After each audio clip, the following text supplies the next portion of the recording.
Hello everyone, তো আজকে দেখো চলে এসেছি একটা রেসিপি নিয়ে। এটা হচ্ছে কি বলো তো, সিমুই। আর এটা আমি গ্যাসে বসিয়ে রেখেছিলাম, দুধটা আস্তে আস্তে জাল হচ্ছে। আর এই সিমুইটা আমি করব। তো আমি এই সিমুই কোনোদিন করিনি, ভেজে যেটা করতে হয় সেটা করেছি। তো এটা দেখলাম ভাজা সিমুই, একটা কিশমিশও আছে সাথে, সে খাওয়ার মতো না।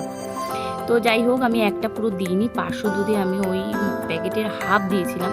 পুরোটা দিলে পুরো ঘ্যাটা ঘ্যাটা হয়ে যেত, একদম মাখা মাখা ভালো লাগে না একটু দুধ দুধ না থাকলে।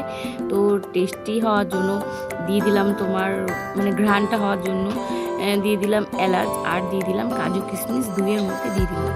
দিয়ে এটা বেশ নাড়িচাড়ি, বেশিক্ষণ ফোটাবো না, বেশি ফুটিয়ে গেলে আবার ওটা গলে গেলে আবার ভালোই লাগবে না, একটু আস্তে আস্তে থাকবে যাতে মুখে বাঁধে, সেভাবেই রাখবো। তো ফুটতে ফুটতে দেখো চিনিও দিয়ে দিয়েছি পরিমাণ মতো।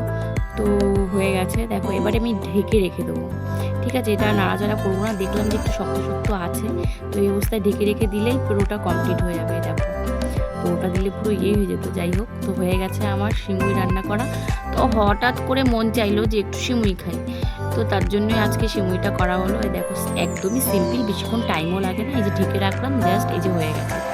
দেখো এবারে বেড়ে খেতে হবে, জাস্ট অসাধারণ হয়েছিল জিনিসটা। তো আমি এই ফার্স্ট টাইম এই ভাজা সুজিটা করলাম, তো ভালোই লাগলো। তো দেখো এখন আমরা খাবো, আর তোমরাও যারা দেখছো তারাও তোমরা খেয়ে নিও।